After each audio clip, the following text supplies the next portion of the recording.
हमारे संपदा the resource channel में आपका हार्दिक स्वागत है।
आपकी कहावतों में कहा गया है, उत्तम खेती मध्यम बान, निशित चाकरी भीख निदान।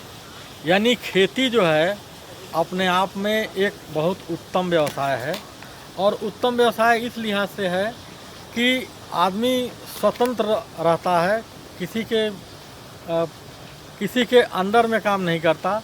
और दूसरी चीज़ यह है कि अपने खेतों पर आप काम कर रहे हैं और निर्द्वंद भाव से काम कर रहे हैं, तो इसीलिए कहा गया कि उत्तम खेती है। और उसके बाद व्यवसाय जो है सेकंड माना गया है। और थर्ड जो है कहा गया है कि अगर कोई आदमी नौकरी करता है तो खेती को इस लिहाज से उसमें आय की कितनी संभावनाएं हो सकती हैं, ये जो है ज़्यादा महत्वपूर्ण है। और आय खेती में तब होती है जबकि आदमी, कहा गया है कि डाइवर्सिफाइड एग्रीकल्चर की ओर जाए। हमारी सरकार भी काफ़ी प्रयास कर रही है। उत्तर प्रदेश में कहा जा रहा है कि, और भारत सरकार भी, कि किसानों की आय 2 गुनी की जाए। किसानों की आय 2 गुनी कैसे हो सकती है, उसके लिए एक मॉडल हम आज आए हुए हैं बाराबंकी ज़िले के मोहम्मदपुर गांव में, और हम दिखाना चाहते हैं कि कैसे किसानों की आय 2 गुनी हो सकती है। किस मॉडल को अपनाया जाए, उस मॉडल को अगर अपनाया जाए तो निश्चित तौर पर आपकी आय 2 गुनी हो सकती है। धान गेहूँ या इस तरह की फसलों को उगा करके किसानों की आय 2 गुनी करना एक कठिन उद्यम है।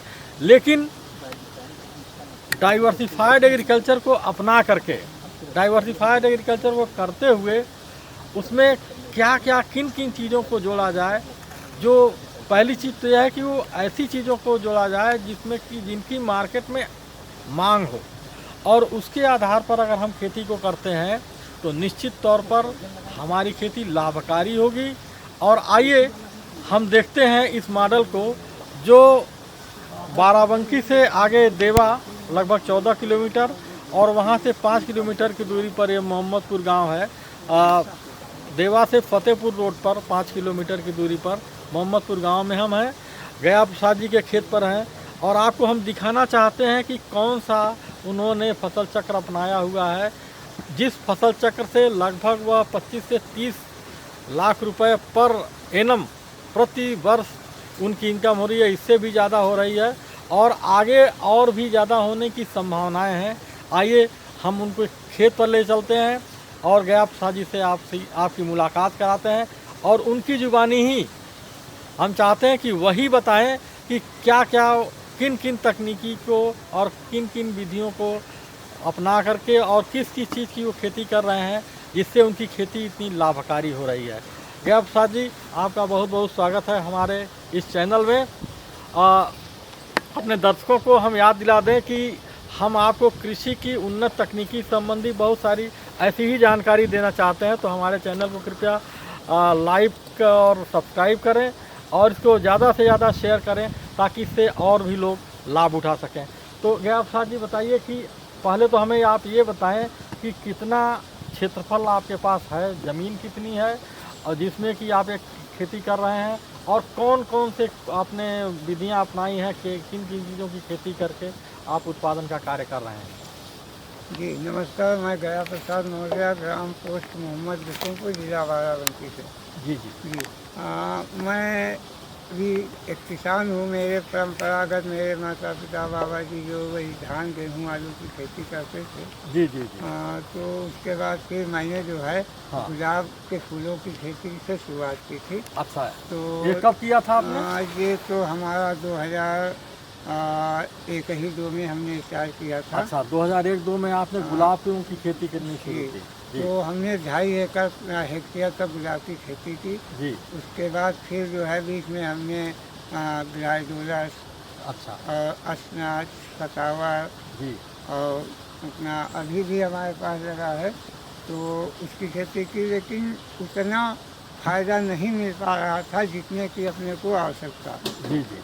तो अभी 2015 में 2010-11 में मुझे मुंह का कैंसर हुआ था। अच्छा तो उसका ऑपरेशन हुआ। उसके बाद जब मैं ठीक हुआ तो मैंने सोचा कि काफ़ी दिक्कतें आ रही हैं बिल्कुल, खर्चे आर्थिक वगैरह में। आर्थिक समस्या आपको तो हो सकती इसलिए है। जो है सोच साच के मैंने एक बार टीवी के प्रोग्राम देखा था, उससे ड्रैगन फ्रूट देखा। हाँ हाँ। ड्रैगन फ्रूट का फल हमने देखा था तो हमने हमारे दिमाग में ये बात आई कि यदि इसकी खेती की जाए जी तो फ़ायदा होगा, क्योंकि अपने यहाँ न जिले पर है न प्रदेश में। बिल्कुल बिल्कुल ठीक बात है। तो सीमैप लखनऊ में सगंध पौधा संस्थान है, वहाँ से हमारा काफ़ी डॉक्टरों से संपर्क है। गुलाब वगैरह वहाँ से भी वैरायटी लगाए हैं, गुलाब जल भी बनाते हैं। जी जी। तो वहीं पर 31 जनवरी को किसान मेला लगता है, वहाँ गए हम। तो वहाँ पर एक पौधा एक किसान लेकर के आया था कहीं से। तो ड्रैगन फ्रूट का? जी अच्छा। तो उसने हमको 300 रुपये का एक पौधा दिया। हाँ तो हाँ। 300 रुपये का पौधा ला करके उसका हमने मान लीजिए कि एक प्रकार से रिसर्च किया। जी जी। अगले साल उसमें 4 फल आए, खाए गए, पसंद आए। हाँ। तो फिर हमारे बेटे के पास मोबाइल का चला था तो उसने जो है उस पर सर्च किया तो गुजरात के किसान से संपर्क हुआ। अच्छा अच्छा। तो उससे हमने बात वगैरह की, फिर 1000 पौधे उससे हमने मंगवा लिए। अच्छा। तो 1000 पौधे से प्लांटेशन शुरू कर किया गया। दूसरे साल उसमें कुछ फल आया। तीसरे ये साल कब से किया आपने?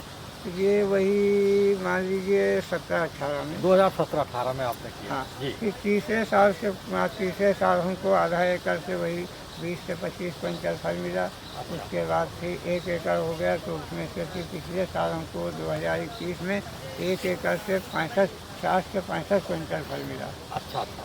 तो इस हिसाब से ये किस रेट से आपका फल जो है बिका है? हमारा फल जो है 3 साल से अभी 300 रुपये पर केजी से कम का बिकता नहीं। कभी 325, कभी 350 रुपये पर केजी बिकता है। अच्छा अच्छा। और लखनऊ मंडी के अंदर। हाँ हाँ हाँ। और हमारा फल जो है अंदर बाहर दोनों जो लाल होता है वही है। अच्छा अच्छा। तो उसकी डिमांड और खाने में अच्छा स्वादिष्ट होता है। अच्छा अच्छा। तो इस हिसाब से 1 एकड़ से हमारा लगभग 15-16 लाख का टर्नओवर ये फल से हो जाता है। हाँ।